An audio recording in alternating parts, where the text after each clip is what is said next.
We're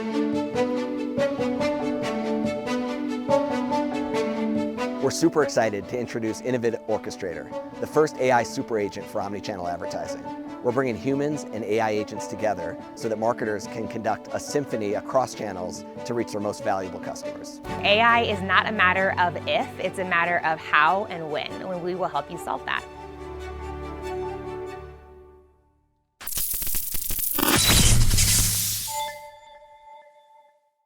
Welcome, everyone, to another edition of AI Insiders from AI Marketers Guild, here from the downtown studio at the Institute of Culinary Education, who I can thank for hosting today, as I actually do some AI training here. And apparently it's cookie day.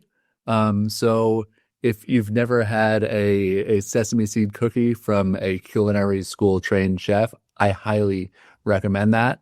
And I will be nibbling on this and anything else that comes my way, while we have a very special host who's making a return appearance here.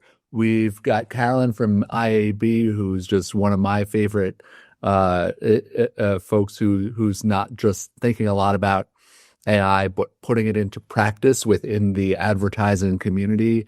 And she's invited some special guests. So I love when we get to bring in these heavy hitters and I get to sit back and learn. And as most of you know, most of you have been here before, but in case you haven't, these are community conversations. We love interactivity. We love questions and thoughts here. And so glad to have you all involved. Well, thank you, David, as always, for having us. And I feel like you should be sending one of those cookies to all of us so we can have that while we do this conversation. It feels unfair. Sorry. So one-sided cookie situation. It is. But my name is Giegerich. I'm VP of AI at the Interactive Advertising Bureau. And a few weeks ago, we had an exciting release of the IAB AI Personalization Playbook. And these two incredible gentlemen that I will be joined by were in the working group, provided lots of thought leadership to go into this playbook. And before I introduce them, let me just give you a quick overview. We've gone from DCO, which is using AI to stitch together a bunch of assets using AI, to AI personalization, which is capable of generating many, many, many personalized assets, right? And this is an incredible innovation. On the one side, we have the promise of personalization, increased ROI, which these incredibly smart people will speak very astutely to. On the other hand, we have some of the risks in the challenges in organizations, and I'm betting that many of you in the audience are experiencing some of these challenges. It could be brand quality. If you're having AI generate all these assets, what about the risk there? What about, I know Graham is going to talk a lot about this, the interoperability challenges of dealing with all of the technology, and many more. So what we wanted to do with this playbook is basically create a in-between best practices guide. And I'm just going to share just the table of contents so you can see this here, of how do we actually go about, what is the opportunity, what's the challenge, how would you go about briefing this, how are you building all these assets? If you are at a media agency, a creative agency, if you're internal, how are all these departments going to work together? Where's the human in the loop? How do you assess the risk from different use cases, from a simple social asset to a full television commercial? That's what we set out to do. And I'll also put it in chat in a brief moment. But first, I want to introduce our lovely panelists. Graham Wilkinson is the EVP, Chief Innovation Officer and Global Head of AI at Acxiom. Welcome. And Brian Hull, Head Global Creative Labs at the Weather Company. I'd love to just kick it off, turn it to you, and have you give us a little bit more about what you're doing. Brian, let's start with you. Tell us in words that we can all understand, that makes it clear for us what you do with the Weather Company. I'll do my best. Thanks, Carolyn. Hey, it's a pleasure to be here. So at the Weather Company, my team, the Global Creative Labs, we really focus on the unique intersection of real-time contextual data and world-class creative execution. Our core mission is to help brands move beyond basic targeting to achieve moment-based relevance by leveraging our specialized data, things like weather, location, time of day, etc. So basically, we're essentially applying our company's deep expertise in AI innovation and human-machine collaboration to marketing. This means we build the systems for creative automation and operationalizing personalization, and we're really looking forward to discussing how the IAB Playbook frames these challenges. And Graham, I'll also kick it over to you because you clearly have a very large and broad, very impressive title. Tell us, what are you doing day in, day out at Acxiom? What does your job actually look like? And I will say for everyone here, Graham is a total legend because he actually had his wisdom teeth out yesterday and he looks that good. Thanks, Caroline. Yeah, so that kind of explains why I'm not fully opening my mouth when I speak, so I apologize if it looks and sounds weird. Yeah, so I actually just noticed as well that my name on here has IPG next to it, which RIP IPG. I probably need to swap that out for Omnicom now. But I still work in Acxiom, and so, my role is, I suppose, kind of twofold. One, as Chief Innovation Officer, I get involved in, most parts of the business with regards to innovation. I'm given a fairly free remit to go in and look at the things that we do, whether that be with the data that we work with, or whether it be our tech stack, or even just working directly with clients and taking new innovations to them, or kind of collaboratively doing that.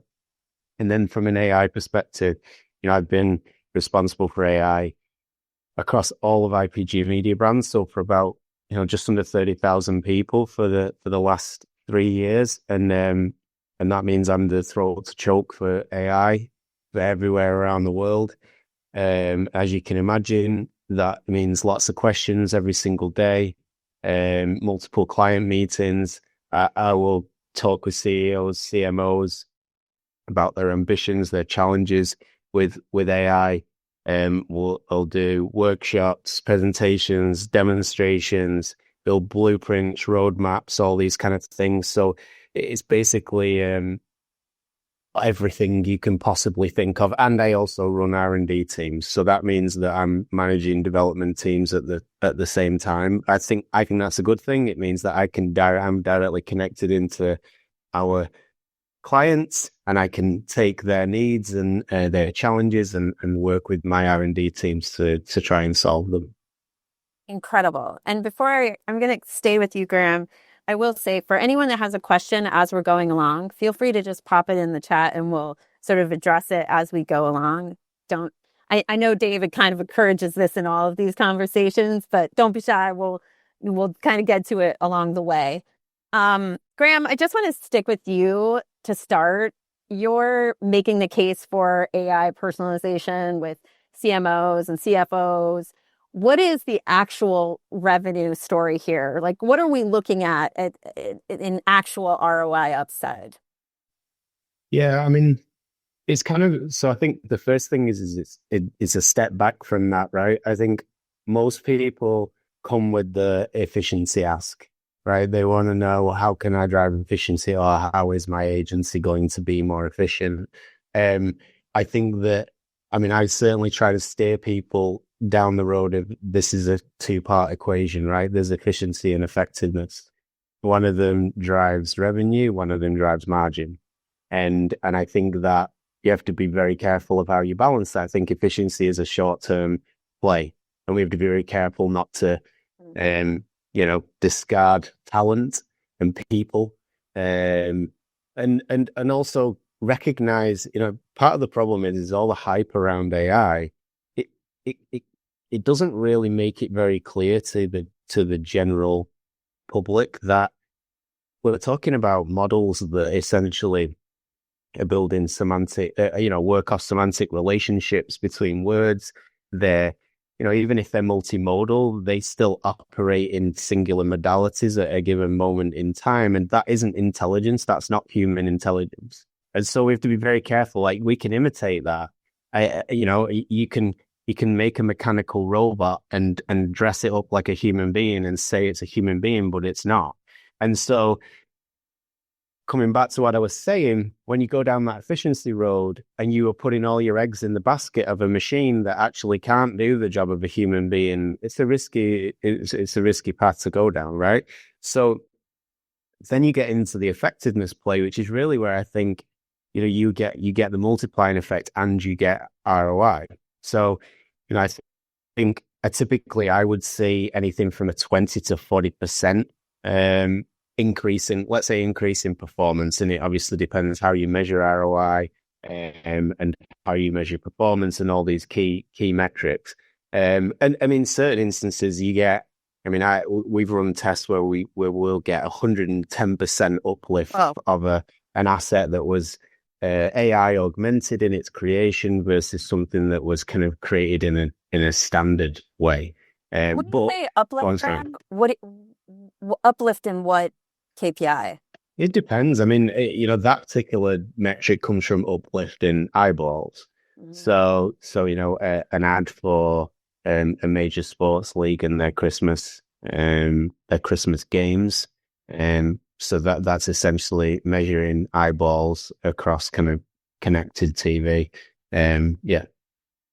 Gotcha. And then Brian, from your standpoint on the creative side, we talked about effectiveness, but is there something bigger that you're also looking at? Like, are you looking at customer experience or brand perception, the things that are about like overall how customers are thinking about the brand in mass? Yeah, great question. So like the playbook notes that personalization drives not just a conversion lift, 16%, but also a customer lifetime value, CLV, up to 20% increase, and consumer trust metrics, right?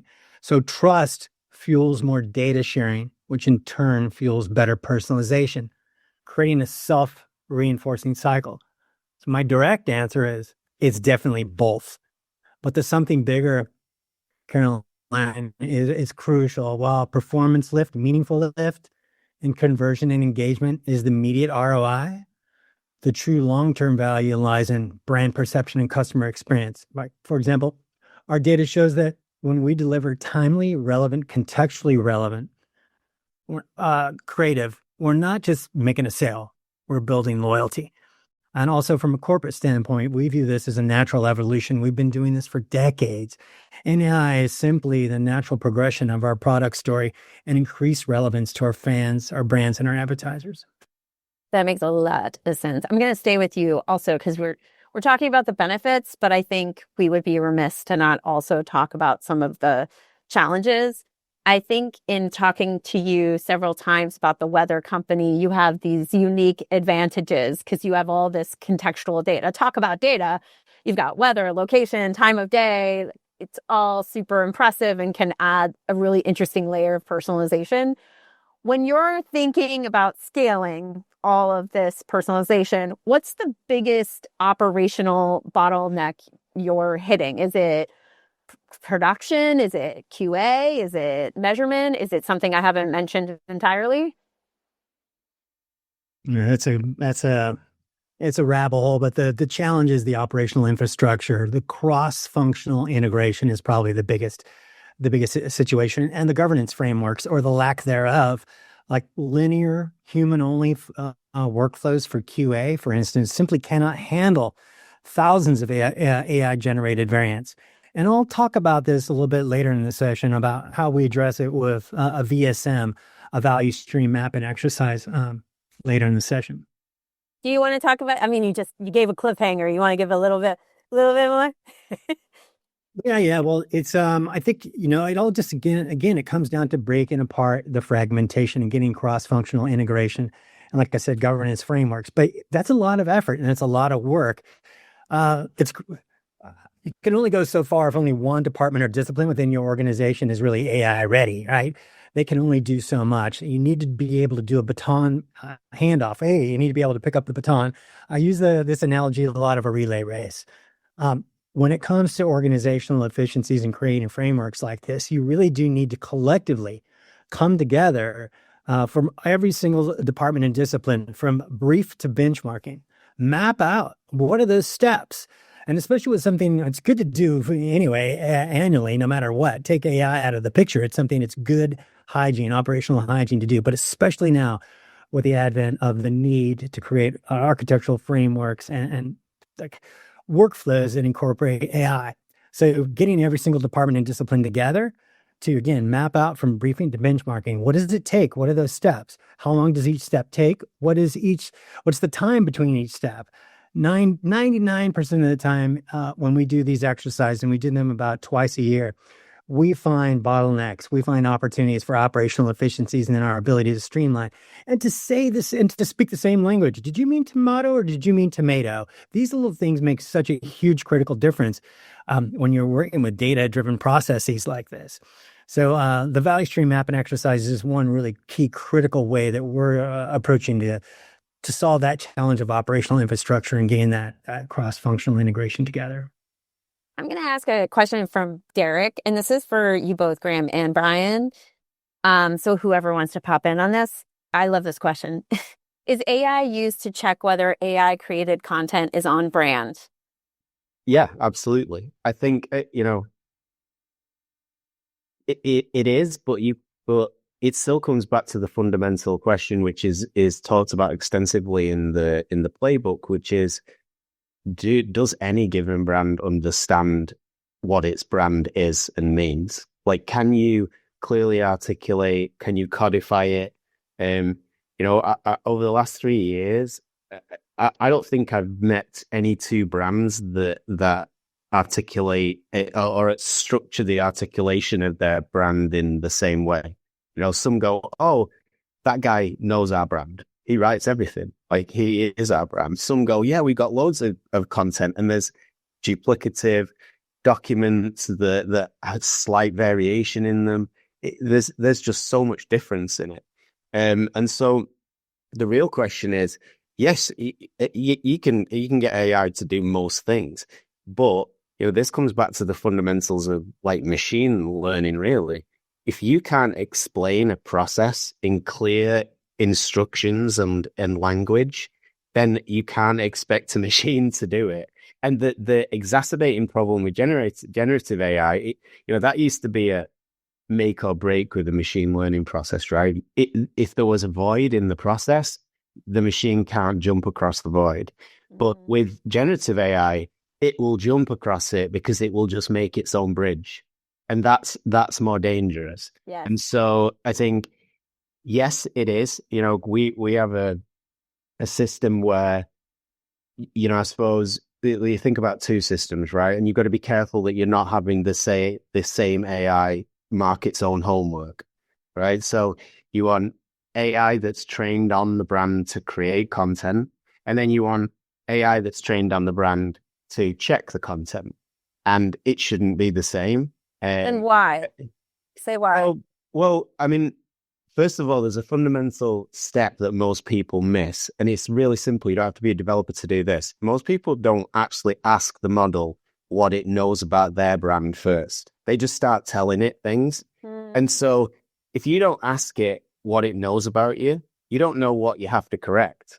Like, there might be some fundamental things that are not addressed in your explanation and the code of your brand, that if you miss them, then you're not correcting them, and it's going to be fundamentally wrong. So I think that's an important thing. So if you're then working across the same model and those things are missing, they will get picked up in either the creation or the checking of it. But secondly, kind of, I'm a strong believer in diversity of models. There's a reason we evangelize diversity in teams and people and all that sort of stuff. It's because we're really good at picking holes in things, right? And so it's just important to get a different perspective from just a very fundamental level. And that's why we should constantly be testing new models, utilizing a real diverse ecosystem of models to do things. I like this a lot because in my former experience, most of my time has been marketing for brands, doing a lot of briefs, and I've seen exactly what you're talking about. I mean, even in a 30-person marketing team, I've worked at Showtime, I've worked at Music Group and Smashbox Cosmetics, I could have seen a different brand perspective from every single person on that team. We probably would each uniquely have created 30 different briefs if left to our own devices. Even in, and I'm going to turn to you, Brian, because this question here is from Earl Richards Jr. asking about brand guides. And of course, even in the organizations I just mentioned, we all had brand guides. But I think what Graham brought up was a really interesting point.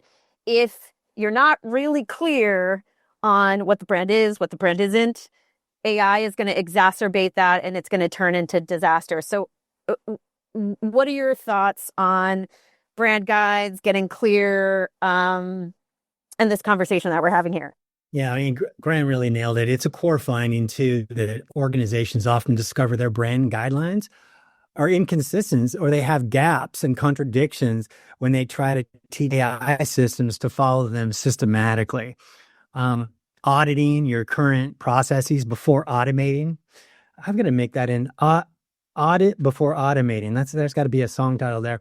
Is critical first step. So there's a great deal of effort that needs to go into preparation to effectively not only collaborate, but to train AI on how to effectively collaborate with you.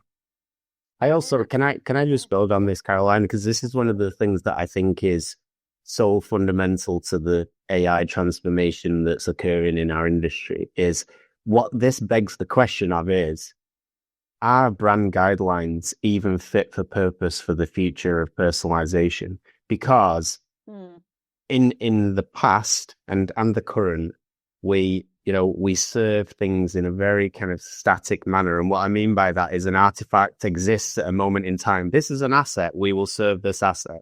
In the future, maybe that won't. Maybe we'll serve a model and the model will just morph into whatever we want it to morph into. And then that begs the question, well, is a brand guideline a static document? Or actually, is it different for every person that looks at it from a different angle? And actually, how do you think about that? And the reason I say it's super interesting because I think the most progressive people in the industry are thinking about these fundamental changes to the way that we've done and thought about marketing and not thinking about, I think the biggest trap with AI in advertising is solve old problems with new stuff. Like maybe those old problems won't even exist in the future. And maybe we should be thinking about the new stuff and we'll kind of sweep along with some of the older stuff, but that's the stuff I'm really interested in. I love how your brain works, and this is just another example. But then my question is, how does that work? I love this concept, right? I'm like, 3,000 feet. I love this concept. It's amorphous. It's like building with like everything that's happening into the ecosystem. But how exactly? I don't have the answer to that. That's why it's actually important to bring it into forums like this so that people can start to think about it, right? I think, again, part of there's a weirdness to the way that I'm sure everybody feels this, right? When you want to apply AI to what we do in advertising and marketing. And I think part of this, the weird feeling we've got is that we've got this kind of situation where we've got this new technology, Ford has just invented the car and people want to drive them, but there's no roads. Like we're like adapting the car to drive off-road instead of building highways that make like easier to drive the car. And what I mean by the roads in this analogy is like, I don't think ad formats have evolved yet. Mm-hmm. And so we are using AI to apply to legacy advertising infrastructure and ecosystems. And we have to do that. Right? We have to keep businesses moving. But I don't believe there's enough emphasis on what is a generative ad experience? What does that really even mean? Because then I think everything will click into place for us and the weirdness and the kind of like, I can't quite put my finger on the thing that's stopping me moving forward. I think that will dissipate and we'll all kind of move forward quite freely. Well, also this idea of real time, you said something at one point that equally blew my mind, which you said, okay, so for the record in this playbook, we are thinking of personalization on a cohort level. So not on a one-to-one level. We decided mindfully that we feel like we're in a place where cohort-based makes sense for this discussion. But if you look out into the future, in some working group we had, Graham said, well, not only is it going to be one-to-one personalization someday, it'll also change because Graham changes every day. For example, he just got his wisdom teeth lighter as of today. Well, that's a change in Graham. Brian, I'm sure, has listened to 10,000 new songs from yesterday to today. And Brian's a completely new person today.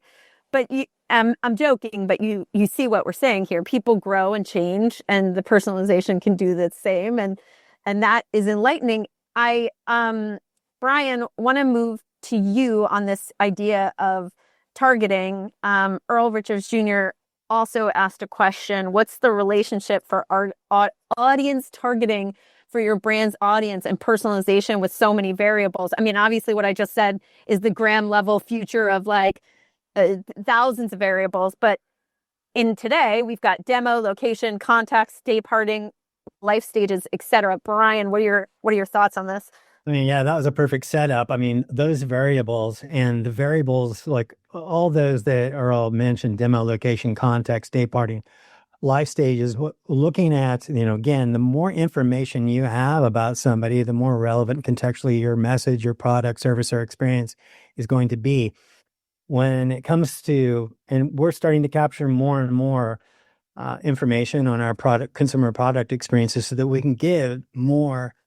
You've heard of B2B, you've heard of B2C, but we're really working a lot on B2I, like business to individual or brand to individual.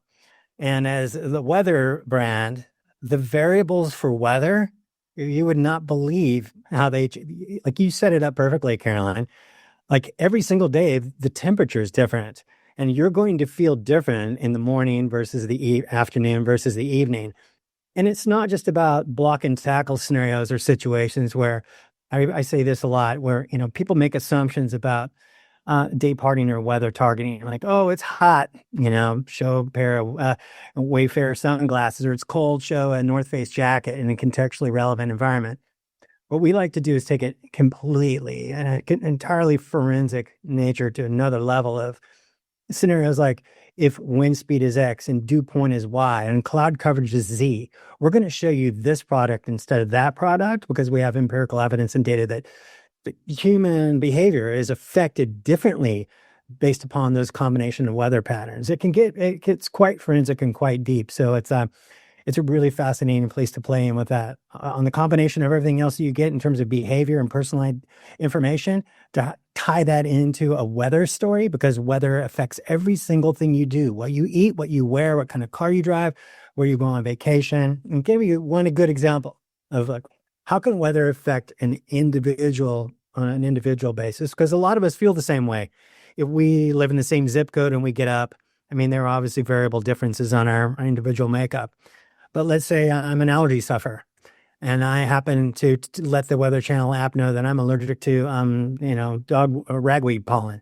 We can give you a direct message letting you know in the morning before you get out the door and you get prepped, to give you utility service to say, hey, this is what's going to be like for you today, the minute you step outside your door. So how can we provide that real forensic, personalized, individual messaging to people? I love that. And I also am a pretty hardcore cyclist, both like a to work commuter and just performance cyclist. So I live and die by the weather app for sure. And when it's off, it causes me quite the consternation. So that's my personalization. But Brian, I want to move to something we briefly talked about earlier, and Graham also mentioned it, is this idea of human and AI collaboration, right? And we got into this quite a bit in the playbook, and we've obviously mentioned that there are points where humans just can't review every piece of creative, right? So how, in your day in, day out of creative production at scale, where are you drawing the line? What decisions should humans always make, and where is AI engaged? It's a big one. So humans excel at strategy, cultural nuance, emotional resonance, and final judgment. And then AI excels at production efficiency, to your point, sometimes too much to keep up with, and data processing and all those variables. So it's a pretty critical challenge. And it's one that we've solved for on the consumer product side and are now applying to advertising. So for us, the philosophy is simple. We've combined 20 plus years of data and AI innovation with 100 expert meteorologists. It's that human in the loop or human in control. And it's why we're 3x, more accurate than our other competitors out there in the weather space. So we're huge advocates of the power of AI to augment and empower human abilities and decisions. And we apply that same philosophy to our advertising businesses as well. But in creative production, we draw the line based on the Playbook's framework. Humans must decide on strategic direction, creative judgment, and final quality assurance. So AI must run on production, efficiency, and content generation and data processing. But the human in the loop, it goes back to the OODA loop, right? Generated, that was coined by fighter pilots in the 50s in Korea, which is observe, orient, decide, and act. The human is in control. The AI gives us information to make decisions on. So I talk about this a lot, like the relationship between AI and humans is very similar to the relationship for those of us that are old. It's the same relationship that Luke Skywalker and R2-D2 have, right? C-3PO. Or even older, it's the Enterprise. I prefer seasons, Brian. Yeah. Or, I'm going through all the generations here from Star Trek to computer to, C-3PO or Luke Skywalker. Or you can get, the younger generations really can understand maybe more of, Iron Man and getting, the Tony Stark and talking to Jarvis. Like, again. I just have to say, I know. Did he cut off? Oh, we lost somebody, right? Right when he said Star Wars and then blank. I'm like, no. What happened? Where? Justin, you put yourself on mute. When you started talking, Justin, you put yourself on mute by accident. Oh, did I not get through? No, you gotta do that again. Star Wars got excited and then he left us hanging. Oh no, he did it again. Oh God. You're doing it now. We can't hear you. Dark side doesn't want him to talk. Hey, you. Oh, You're on mute. You know what? Am I good? Can you hear me? Good. Yes. Don't touch anything. Okay. No, I do the thing where I tap. Usually I go in. I just wanted to chime in because never worry about Star Wars going out of fashion. They have rebranded for everything. Whenever you mention C-3PO or anything, it's like a time stone. You could worry about Star Trek. That's kind of one that's too much. You know what I mean? So like the lore goes too deep. People don't get it. Star Wars is just a family story at the end of the day. So like anytime you mention Anakin or Darth Vader, they'll get it. And C-3PO is the crew right there. I'm right there with you. I was recently in an Apple store and I made this exact same conversation with some younger employees there, and neither one of them had ever watched the Star Wars movie. So it completely blew my mind. So you pulled out your phone and immediately showed them the trailer. That's what happened, right? Well, that's why I keep tricking down. Like, okay, what about Tony Stark and Jarvis? Like, okay, I know that one. But look, you get it. There's a symbiotic relationship here that needs to happen, and it's something we've been working with for over a century now. A lot of people don't understand that agile formats were developed in 1896 by Sadachi Toyota. The automation, humans and machines working together. So it's just a natural evolution, but it's much more powerful than it's ever been before. And we've got a lot of things that we need to watch out for in terms of governance, protection, IP. There are so many things, but so many concerns, but so many incredible opportunities. Yeah.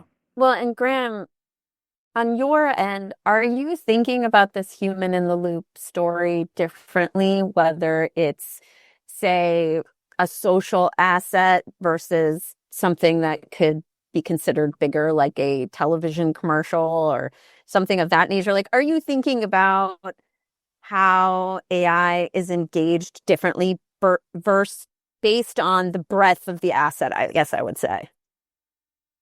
Yeah. And look, I think I always go back to like right at the start of this explosion. I was working with, Amazon were a big client of IPG's at the time. I was doing an AI kind of workshop with them a long time ago, and their creative teams were, even back then, putting AI generated assets live. And I still think this rule of thumb that they developed was great, which was basically the legal team said, you can use AI for any creative asset that can be taken down within 24 hours. Yeah.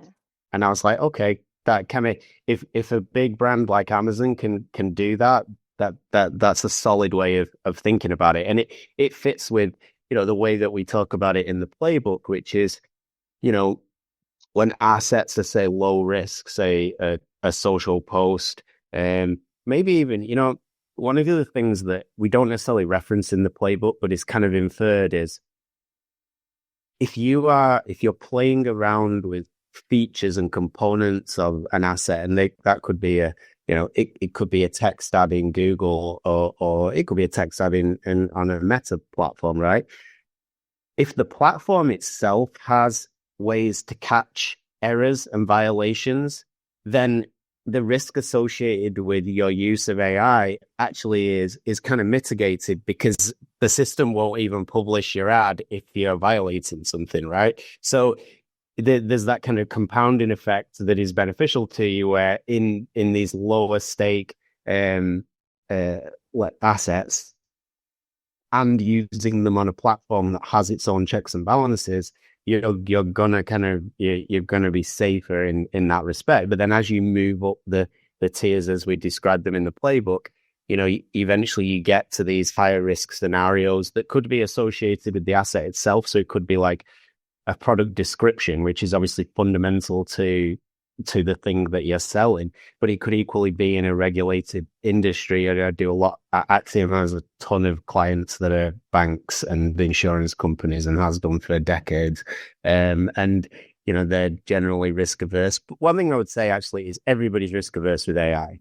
It does not matter what brand I speak to, whether it's Nintendo, Lego, or banks, and I say the same thing to all of them. You all tell me you're risk averse, because nobody wants to be the brand that makes a mistake, right? So, but there obviously are some fundamental things with regulation, and that does obviously restrict what you can do.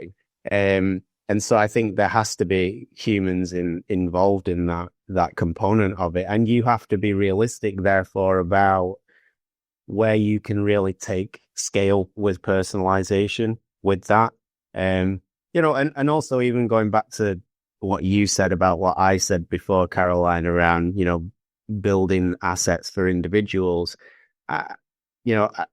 although that might be something to try and do, I do think that there will ultimately be a kind of diminishing return aspect to it as well, right? Where, it's not necessarily always beneficial to talk to an individual directly. People like to associate themselves with groups. You just said you're a keen cyclist. Cyclists are very tribal. In fact, they're very hard people to break into groups of, because I cycled for many, many years, and they're not particularly friendly always, cyclists. But, people think... I'm very friendly, for the record. I know you are, but many people are not as cyclists. And I do think that in situations, some people think in groups, and in different situations, people think as individuals. And I think that it's not hey, we should all be aiming for individual personalization. It's thinking about scenarios too, as well, right? And so I also thought you were going to go in the direction of, don't we at some point hit a creepy factor to the user, or is that not a concern?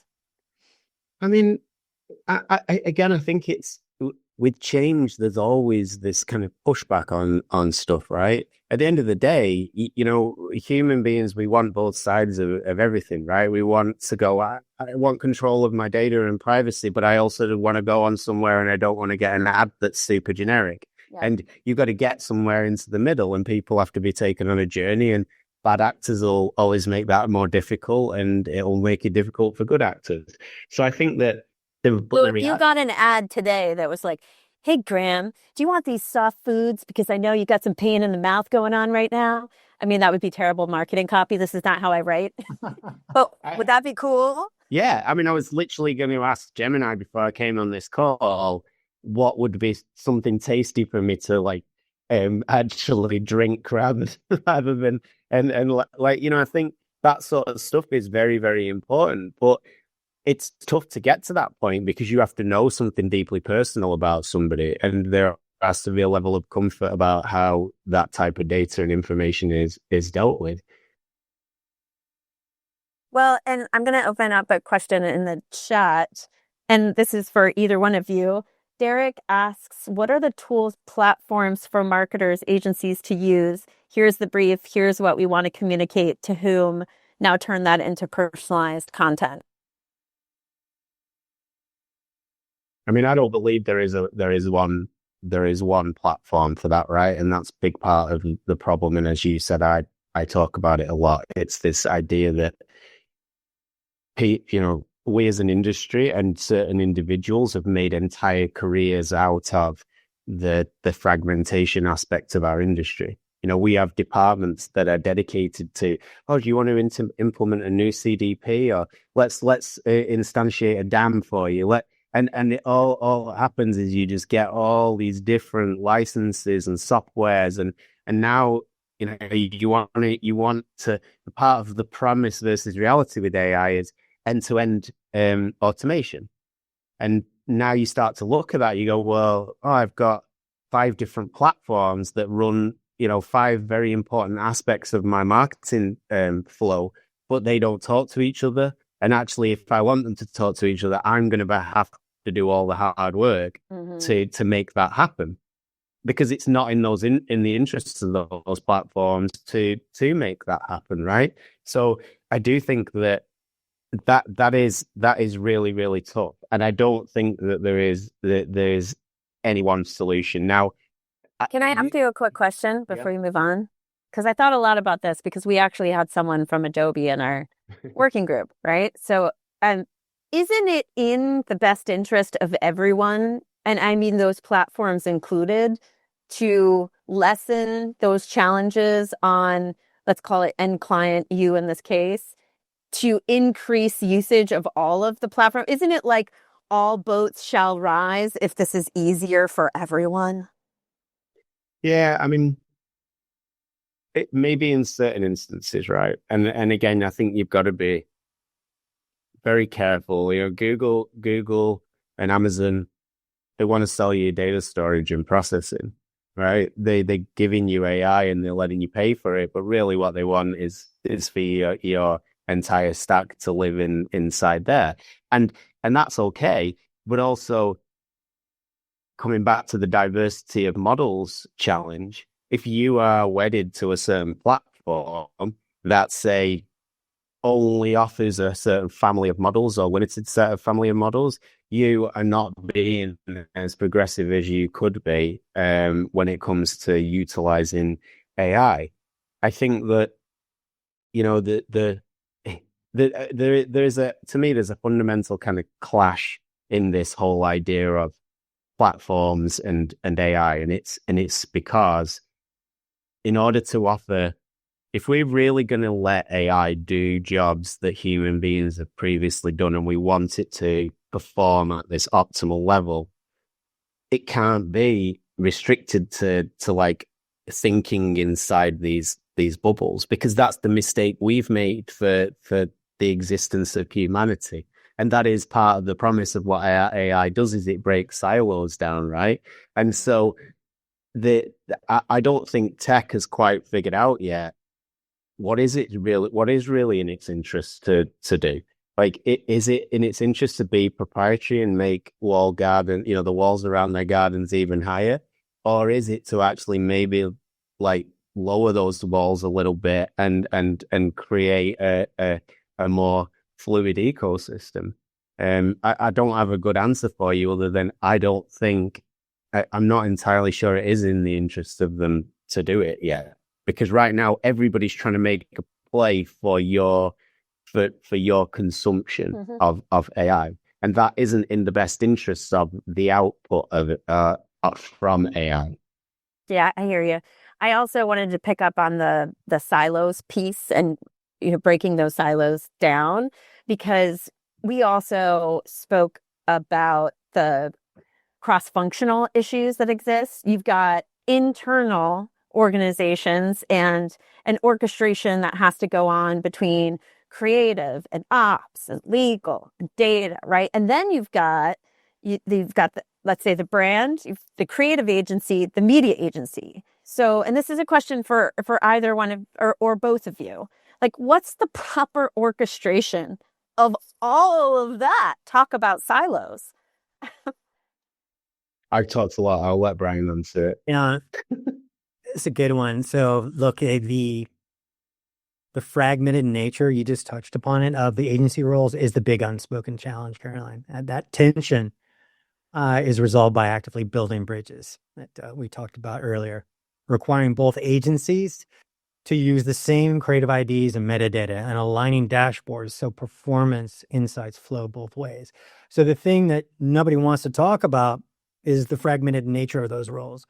The media agency owns the targeting data and activation. The creative agency owns the brand voice and production. So those two silos often are disconnected and don't use the same language or systems. Like I was saying earlier, tomato versus tomato. So when campaigns stall, it's usually because of this systematic misalignment. The handoffs are manual, the metadata is inconsistent, and performance insights don't flow back to the creative team. So the playbook suggests, that building those bridges by requiring shared IDs and unified measurement, it's a practical step we take, is to start small with our advertising teams, like I said earlier, by internally aligning with a cross-departmental value stream map and exercise that, again, forces teams to visualize the entire workflow, identify bottlenecks, and define clear ownership. And our consumer product team is doing this as well, but it's not a panacea to everything here. It's going to take a while, and it goes to the question that was asked earlier. There's, I think, 2026 is when you're really going to start seeing more end-to-end agentic content creation platforms that you can't set it and forget it. That's for sure. There's always going to have to be a human in control over the loop, but you're going to get more of that streamlined, systemic kind of the content that you're looking for and the measurement and the outcomes that you're looking for. I also go ahead. Sorry, I also don't think there's enough people focused on these gaps, these silos, the gaps between the silos, right? So, a really simple use case that I talked about with Google back in the summer was, why would any of our agency teams in the future need to send an email to an industry head at Google to ask for a benchmark of a click-through rate, right? Why wouldn't our agents just be talking to your agents? And you know what? In terms of the proprietary nature of Google's data, that's way better for them, right? Because if their agents know the rules of what data they can and can't share, then they're going to be much better at enforcing it in a very logical manner.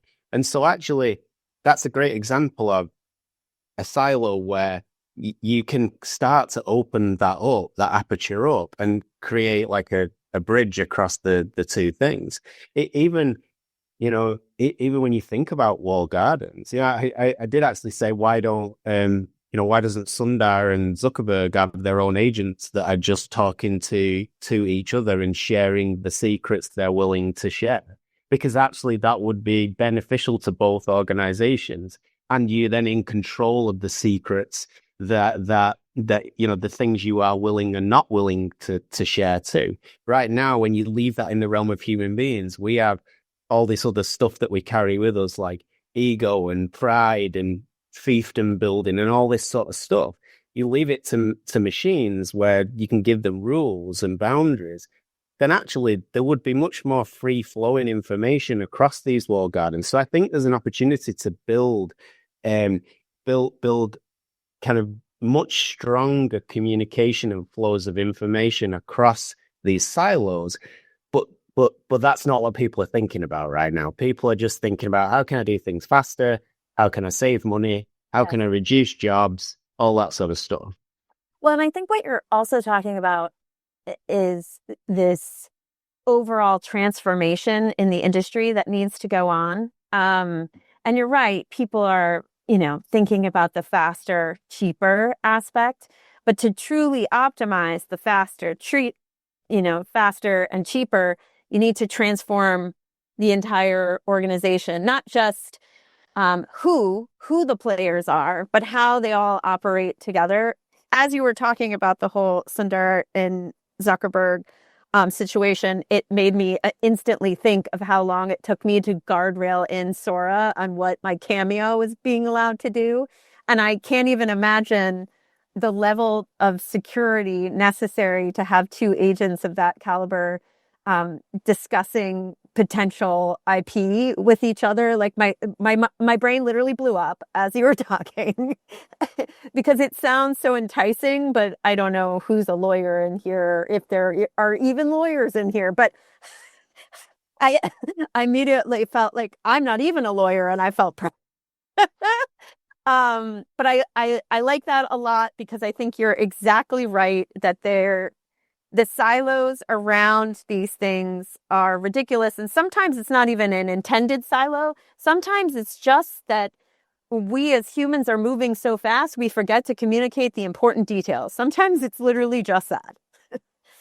But I wanted to, we only have 4 minutes. I did want to get one question in for you both about measurement, because we've talked about all of the front end and the challenges and the opportunities and the human in the loop, but what are we actually measuring here? Like, what metrics are you actually looking at beyond like click-through rates, Brian, when you're looking at the effectiveness of the stuff? Moving way beyond click-through rates, right? And I was talking about this earlier, like to include conversion and customer lifetime value impact, the CLV, and consumer trust metrics, opt-in rates, satisfaction with personalization, your NPS scores.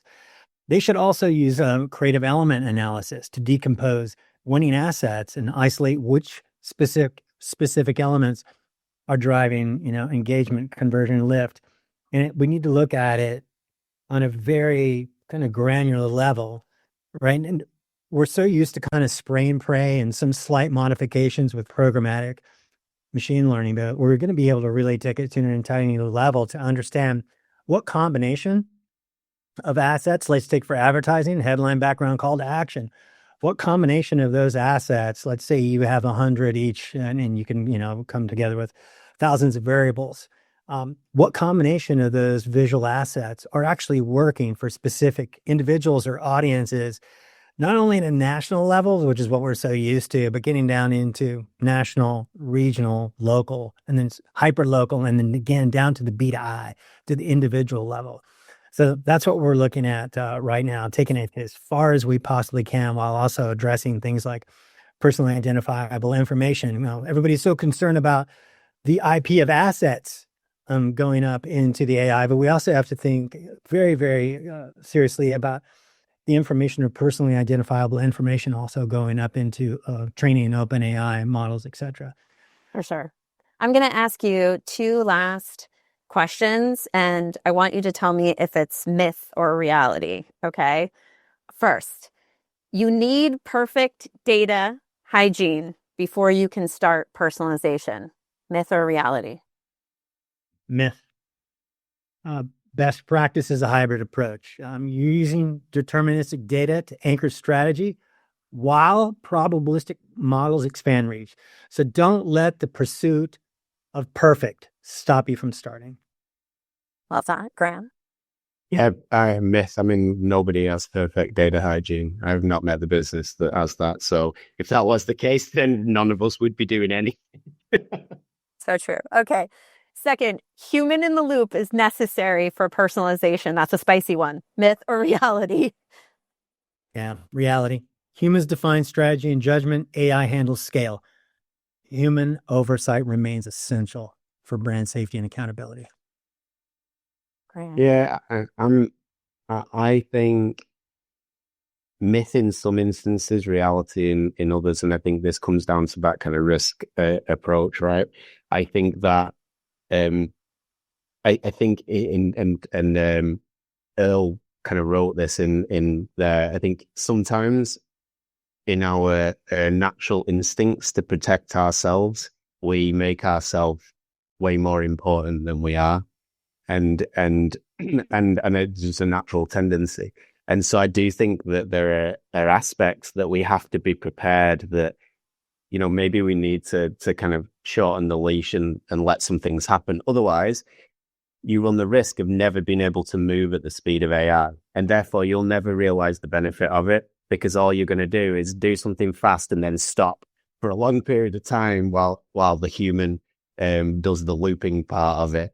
And so I think that it's about identifying the parts that maybe are less frequently reviewed by a human being. And maybe they're not reviewing assets, they're reviewing restrictions, constraints on models, things like that. And then stuff that, yes, is a prerequisite, you just can't, we're just not willing to let that live without a human having reviewed it first. Yeah, for sure. We're doing that with a couple of things, Graham, to your point, where we're sticking our toe carefully in the water with autonomous, running of stuff. But it's really about, human in the loop for right now. Well, Brian and Graham, I want to thank you so much for joining us. And David, turning it back over to you, and thank you for having us. Yeah, thanks everyone. This is amazing. We'll make sure to share the recording and of course the personalization study. We'll make sure that goes out to everyone registered along with the rest of the community. Brian, Graham, so great to have you as part of this. And you're now, however you participate going forward, you're part of the community and welcome back anytime. So thanks everyone for the great questions and everything tonight. I hope to see some of you at First Wednesday tonight if you're in New York. So much going on, and if you're local for these holidays, it'd be great to see you before the end of the year. Thank you so much, and Carolyn, just keep doing these. These are amazing. Thank you.